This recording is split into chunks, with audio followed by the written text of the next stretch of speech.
شاذلیان زندہ باد، شاذلیان زندہ باد، شاذلیان زندہ باد، شاذلیان۔ اللہ معاف کرنے والا ہے، اللہ معاف کر دیتا ہے، لیکن انسان جو گناہ کر بیٹھتا ہے اس کی نحوست اپنے وجود کے اوپر زور پا لیتا ہے، یاد رکھنا اس سے وہ بچتا نہیں ہے۔ اسی لیے انسان کا دل سیاہ پڑ جاتا ہے، اسی لیے وہ گناہ کو پھر قبول کر لیتا ہے۔ ضمیر بھی اس چیز کا تقاضا کرتا ہے، جو سینے کے اندر ایمان ہوتا ہے وہ بھی اس کو کہتا ہے کہ بچ جا، پیچھے ہٹ جا، کیا کر دیا۔ ملامت ہونا شروع ہوتی یا نہیں ہوتی؟ کوئی بھی انسان ہو جس کے سینے کے اندر رائی کے برابر بھی ایمان ہوگا، کوئی ایسا عمل کرے گا تو یاد رکھنا اس کا ایمان اس کو ایک دفعہ جھنجھوڑتا ضرور ہے، اس کا ایمان اس کو ہلاتا ضرور ہے کہ یہاں تو نے اللہ رسول کے حکموں کی نافرمانی کر دی، یہاں سے تو اس راستے کے اوپر سے ہٹ گیا، یہاں پر تو نافرمان بن گیا۔ اب اس کا ایمان اس کو جھنجھوڑتا ضرور ہے۔ اس عمل بد کے بعد کی بات کر رہا ہوں۔ اب وہ وقتی طور پہ وہ کہتا ہے یہ اللہ مجھے معاف کر دے، میں توبہ کرتا ہوں، لیکن دوسری دفعہ جب اس کو اس چیز کا موقع میسر آتا ہے پھر وہ عمل کر بیٹھتا ہے۔ اس کی وجہ یہی ہوتی ہے کہ اس کے وجود کے اوپر وہ اثر موجود ہوتا ہے۔ اب ذکر اللہ کی سب سے بڑی تاثیر یہ ہے کہ جب آپ تزکیہ کر رہے ہو، تزکیہ کی میں بات کر رہا تھا، تزکیہ جب آپ کو مقصود ہو تو ایسی کوئی نحوست نہ آپ کے ظاہر میں رہنے دے گا نہ آپ کے باطن میں رہنے دے گا۔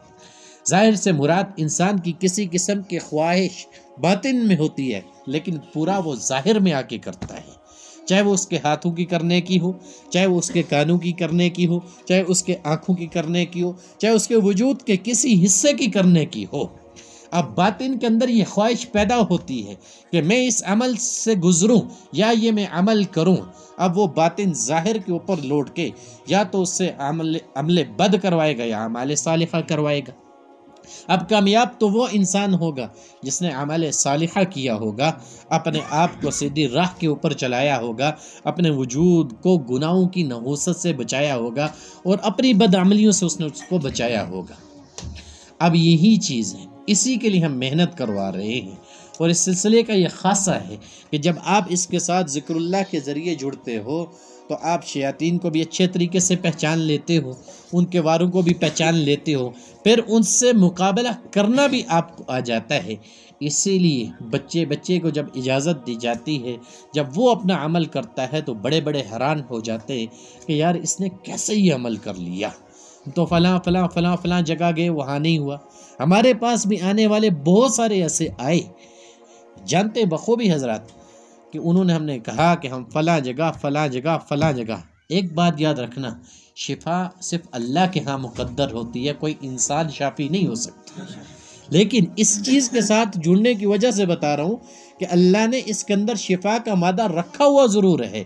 دیتا ضرور ہے، اور حکمت سے بھی بندے کو گزارتا ضرور ہے، اور اس بندے کو کمال کی طرف بھی لٹاتا ضرور ہے، کیونکہ یہ ساری چیزیں اس کے ساتھ جڑی۔ اس کے وجود کی نحوست بھی دور کرے گا، اس کے اخلاق کو بھی بنائے گا، اس کے کردار کو بھی درست کرے گا، اور وہ عمل بھی اپنا بہترین انداز کے اندر آ کے کرے گا۔ اب یہی عمل جب اپنی ذات سے نکل کے باہر دوسرے کے لیے کرے گا، وہاں پھر اللہ اپنا امر کن کر دے گا، اور آپ کے ہاتھ سے اللہ دوسرے کو شفا دے دیتا ہے۔ اب یہ اس کی حکمت کی بات آ گئی، اور تزکیے کے اندر آپ کے وجود کے اندر رتی برابر بھی یہ برائی رہنے نہ دے گا۔ جیسے گناہ کے بعد انسان کا ایمان اس چیز کا تقاضا کرتا ہے کہ تو تائب ہو جا، اللہ سے معافی مانگ لے۔ اب یہاں جب ذکر اللہ کے ساتھ جڑو گے، گناہ کی طرف رغبت ہوگی، اس سے پہلے ہی الارم بجنا شروع ہو جائے گا، کو دل میں بیٹھنے والا پہلے ہی بتانا شروع کر دے گا، ہاں کس طرف اپنی ذات کو لے کے جا رہے، کیا خیال تیرے ذہن کے اندر آ رہے، کن وسوسوں کے اندر پڑ چکا ہے،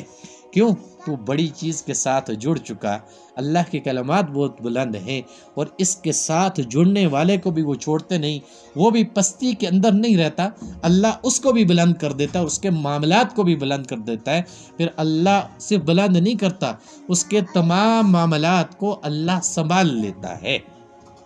اور یہی مقصود ہے۔